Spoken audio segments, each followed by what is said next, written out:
Alors, bonjour Noémie, Bonjour, ça va? ça va bien et toi? Malgré ces problèmes techniques, à chaque fois, ça marche jamais du premier coup.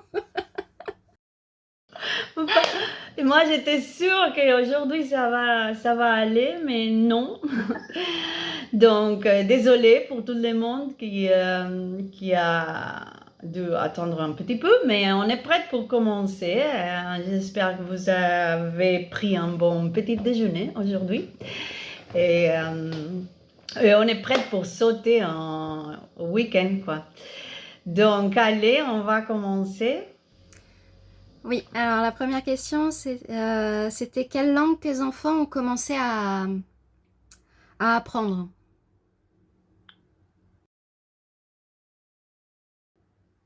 Euh, ou, euh, Après, tu peux dire les deux, peut-être, hein, s'il y a une différence. Ah, j'ai pas ce que tu veux savoir. Ah, moi, j'avais noté apprendre, en tout cas. Alors, en fait, les enfants bilingues, ils s'apprennent pas une seule langue. C'est pour ça qu'ils sont bilingues ou trilingues. En ces cas-là, mes enfants sont trilingues. Donc, depuis qu'ils sont dans moi et qu'ils ont eu cette capacité de entendre la langue, ils ont commencé à entendre espagnol, catalan et allemand. Depuis qu'ils sont là et qu'ils ont cette capacité. Voilà, donc ça commence déjà dans la grossesse, les langues qui vont faire partie de la vie des enfants, ça commence déjà dans la grossesse. Après, quand ils ont commencé à parler, ça a été deux mots en allemand et deux mots en catalan. Euh, Presque, ça dépendait de quel mot. Et qu'en est-il du choix de leur école? Comme ils parlent plusieurs langues, toutes les écoles ne fournissent pas toutes ces langues. Comment tu as pu choisir du coup la bonne école pour eux? Et bon, on a commencé à se poser cette question quand ils vont commencer la crèche.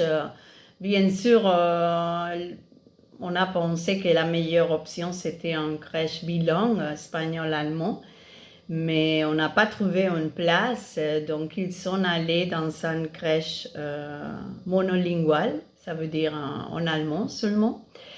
Et ça s'est bien passé. C'est bien sûr une option que je conseille les parents s'ils ont la chance de le mettre dans son crèche bilingue. C'est super. Et, par contre, l'option d'une école bilingue, c'est beaucoup plus important assurer qu'ils vont être vraiment des enfants bilingues. Dans la crèche, on peut encore chercher des autres options pour lui donner les autres langues, mais dans l'école, c'est comme ils passent beaucoup de temps là-dedans et ils sont beaucoup plus occupés, c'est plus difficile de maintenir les autres langues s'ils ne sont pas dans une école bilingue. Donc, pour nous ici à Berlin, on a la chance qu'il y a des écoles de primaire bilingues, donc publiques. Donc ils sont dans une école espagnole-allemand. Et, euh, et comme ça, ils jouent tout le temps avec ces deux langues. Donc les catalans, c'est encore présent dans sa vie. Et il me parle en catalan toujours. Et ouais, ça fait du plaisir hein, de jouer avec les trois langues. Ouais. Et justement, comment tu répartis le temps d'apprentissage dans les différentes langues à la maison? À la maison, je lui donne seulement les catalans. On a suivi les principes One Person, One Language. Donc, moi, je ne suis pas là pour lui donner l'allemand parce que ce n'est pas ma langue maternelle. Et espagnol, bien sûr, ils sont toujours eu l'espagnol présent parce que moi je suis bilingue, donc par exemple dans ma famille, avec ma mère, je parle en catalan, en espagnol. Avec mon père, j'ai parlé en catalan, donc j'ai changé tout le temps. Et c'est pour ça qu'ils ont eu l'espagnol tout le temps. Mais avec eux, j'ai suivi le principe One Person, One Language, et je lui donné que le catalan. Et, ouais, j'ai passé beaucoup de temps à lui donner. Ça veut dire, j'ai passé beaucoup d'étés en Catalogne pour les vacances. Et ici à Berlin, on a fondé une association de familles catalanes pour lui offrir des cours de catalan pour les week-ends. Et encore aujourd'hui, on a cette cercle d'amis catalans, de familles catalanes avec lesquelles on passe beaucoup de temps. Et ça a aidé beaucoup à lui donner cette contact aux langues et aussi l'identité culturelle, que c'est aussi très important. Ouais.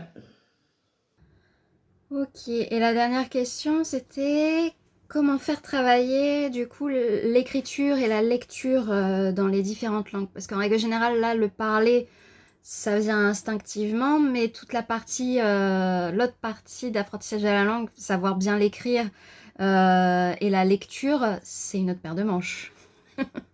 Ouais, c'est clair. Alors là, avec mes enfants, par l'école, ils s'écrivent et lisent en espagnol et en allemand, mais avec les catalans, c'est vraiment resté en derrière. Et c'est pas facile, ils ne veulent pas du tout lire en catalan. Donc, ouais, ils aiment lire en allemand. Ils sont trilingues, mais ils ont ses préférences. Alors, c'est très bien que l'école lui met de tâches de lecture et tout ça. Mais avec les Catalans, l'unique façon que j'ai trouvé de lui obliger à lire et écrire en catalan, c'est de les laisser de petites notes tout le temps, tu vois. Même aux toilettes, il y a des listes. Donc, je mets des listes partout dans la maison. Je lui écris des petites notes, même si on n'a pas besoin. Tu vois, sur sa table, je lui laisse des petites notes. Aussi, je lui dis tout le temps de faire des listes pour aller faire les cours. Et quand je parte en voyage, je lui écris des lettres tout le temps aussi, que je lui envoie par poste. Et on fait des dictats. Vous disiez ça en français, dictats? Dictée? Ouais, dictée. Ouais. On fait des dictées. Donc, je lui fais des dictées en allemand et je dis de me faire à moi des dictées en catalan. Et comme ça, il se pratique la lecture. Par contre, l'écriture, il ne s'écrit pas en catalan comme ils sont l'espagnol. Quand on s'écrit par WhatsApp et tout ça, et il se le fait en espagnol. Parfois, il s'essaye d'écrire en catalan, mais ils ont cette option avec l'espagnol, non? Je préfère ça qu'ils m'écrivent en allemand, mais ouais, c'est ça. Je ne lui ai pas convaincu de faire un cours de catalan. Ils ne sont pas voulu. Ils ont tellement de choses à faire avec l'école qu'on ne trouve pas le temps. Ouais, mais ouais, c'est clair que ça serait super d'y réussir et qu'ils font un cours de catalan. Bref, qu'ils se mettent à écrire en catalan avant de faire 16 ans. Parce qu'en 16 ans, les cerveaux, ça ferme et ça change beaucoup de choses. Donc, ça serait super qu'il se met à faire ce procès avant cet âge-là.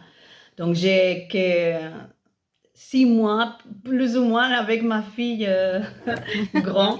Parce que, ouais. Donc, il faut se presser. Je crois cet été, on va faire des cours de catalan avec moi Oui. Donc, c'est tout? Oui, c'était tout ce que j'avais noté, oui, au niveau des questions.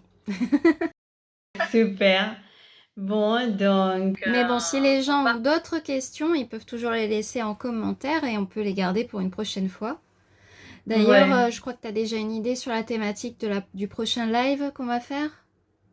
Ouais, on pourrait parler un peu comment j'ai arrivé à faire le travail que je fais maintenant. Mhm.